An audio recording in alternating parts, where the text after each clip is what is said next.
Cavite.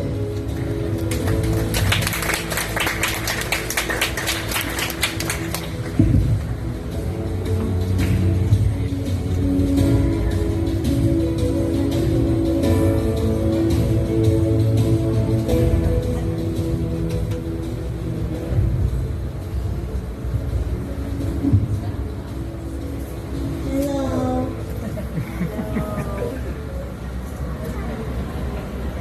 Siya na mataas.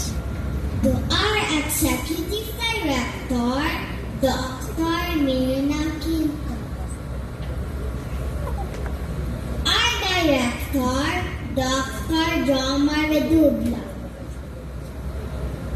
Our honored guest, Miss Nicole Bautista.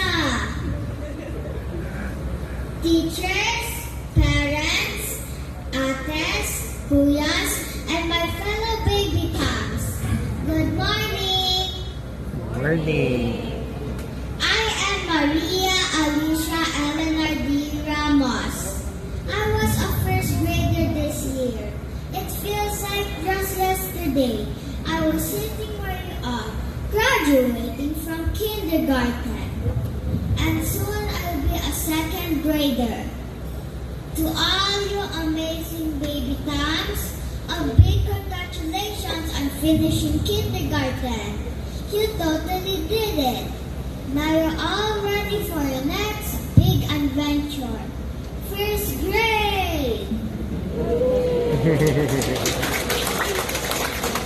Kindergarten was so much fun, right? You learned your ABCs and how to count all the way to big numbers.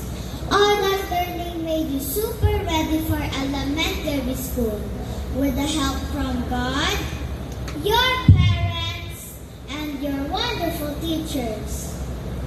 You're going to keep on learning and growing. In first grade, get ready for even more fun. You will read super exciting books, solve tricky but fun math problems, and make lots of new friends. Your teachers are super nice and will help you with everything. Just remember to always try your best and be curious about everything. We learn important things here at FEU Cavite, like being brave, that is fortitude, always doing our best, that's excellence, always doing the right things, that's uprightness, and always being kind to everyone, that is compassion. These are like superpowers that will help you in first grade and through all school. To all our teachers, especially the kindergarten teachers, Teacher Hannah, Teacher Cherry, and Teacher Leia. Thank you for being so patient and teaching these little ones so much. To all our parents and families, thank you for loving us and cheering us on. Your love means everything. Most of all, God. Thank you for loving us so much and supporting us so much. So big congratulations again, my fellow baby cats. Now you're all ready for your big surprise. First grade! Yay!